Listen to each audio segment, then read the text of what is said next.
Share બજારના જાણકારોનું કહેવું એમ છે કે આજે જે 2300 પોઈન્ટ વધ્યો એમાં એચડીએફસી, આઈસીઆઈસીઆઈ બેંક અને રિલાયન્સનો સૌથી મોટો ફાળો છે. નમસ્કાર દર્શક મિત્રો, શેર બજાર કેવું છે? ગઈકાલે તો જબરજસ્ત રમખાણ મચાવી દીધેલું અને આજે પાછું 2300 પોઈન્ટ વધી ગયું. આપણે 1 જૂનથી એટલે જૂન મહિનાથી શરૂઆતથી જ જોઈએ તો શેર બજારની અંદર ભારે ઉથલપાથલ જોવા મળી છે. આજે 2300 પોઈન્ટ વધ્યું અને બજાર વિશે હું આજે તમારી સાથે વાત કરીશ. મારું નામ રાજેશ શાહ છે અને તમે જોઈ રહ્યા છો ખબર છે.com. દર્શક મિત્રો, મુંબઈ શેર બજારનો સેન્સેક્સ આજે 2303 પોઈન્ટ વધીને 74,382 પર બંધ રહ્યો અને નેશનલ સ્ટોક એક્સચેન્જનો નિફ્ટી 735 પોઈન્ટ વધીને 22,620 પર બંધ રહ્યો. હવે આપણે જોઈએ કે શુક્રવારે જ્યારે બીએસઈ સેન્સેક્સ હતો એ 73,961.31 પર બંધ રહ્યો હતો. એ પછી શનિવારે રજા આવી ગઈ, એ પછી રવિવારે તો બજાર બંધ જ રહે અને સોમવારે જ્યારે એક્ઝિટ પોલ આગલે દિવસે આવેલા એના અનુસંધાનની અંદર સોમવારે શેર બજારમાં 2500 પોઈન્ટનો જબરજસ્ત ઉછાળો જોવા મળ્યો હતો. અને એ પછી જ્યારે મંગળવારે લોકસભા 2024ની ચૂંટણીના જેમ જેમ પરિણામો બહાર આવતા થયા એમાં શેર બજારની અંદર 6000 પોઈન્ટ સુધી કડાકો આવી ગયો હતો અને 4300 પોઈન્ટની આજુબાજુ શેર બજાર બંધ રહ્યો હતો. અને આજે ફરીથી 2300 પોઈન્ટનો ઉછાળો જોવા મળ્યો.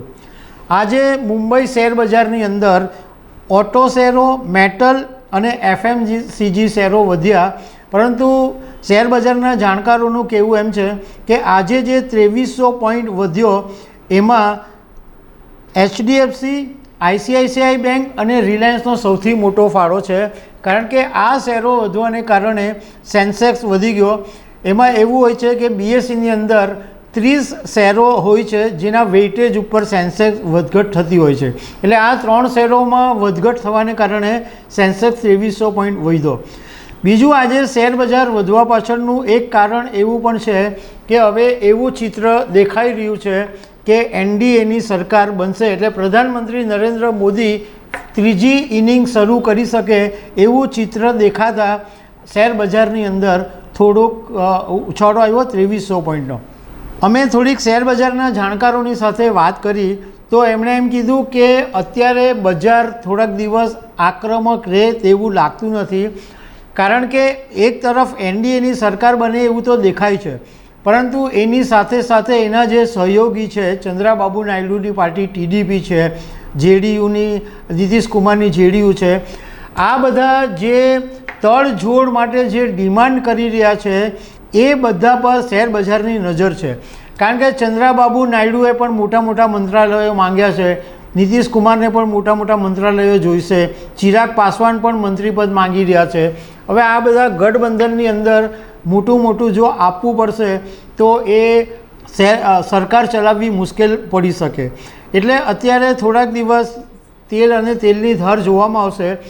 પણ એક વાત નક્કી છે કે પ્રધાનમંત્રી નરેન્દ્ર મોદીની જે 2.0ની સરકાર હતી એની અંદર જેટલા ડેવલપમેન્ટ થયા હતા ઇન્ફ્રાસ્ટ્રક્ચરને બધા, એ જો 3.0ની સરકારમાં પણ ચાલુ રહેશે એવું જાણકારોનું માનવું છે. જો બધું વ્યવસ્થિત ચાલશે અને કોઈ અડચણ નહીં આવે અને બધી જો સરકાર વ્યવસ્થિત ચાલવા માંડશે તો ફરીથી એક વખત શેર બજારમાં ઉછાળો જોવા મળી શકે છે એવું જાણકારોનું કહેવું એમ છે. શેર બજાર સાથે સંકળાયેલા લોકોનું કહેવું એમ છે કે ઇન્વેસ્ટરોએ પીએસયુ શેરો છે, ડિફેન્સ કંપનીના શેરો છે, એફએમસીજી શેરો છે, એમાં ઇન્વેસ્ટમેન્ટ કરી શકાય. અમે અહીંયા એક વાતની તમને સ્પષ્ટતા કરી દેવા માંગીએ છીએ કે આ એક ન્યૂઝ છે એટલે તમારી સાથે શેર કર્યા, પરંતુ જો તમે શેર બજારમાં રોકાણ કરવા માંગતા હો તો તમારા રોકાણકારોની સલાહ મુજબ જ તમારે રોકાણ કરવું જોઈએ. તો દર્શક મિત્રો, આવી અનેક વાતો સાથે અમે તમને મળતા રહીશું. Thank you very much.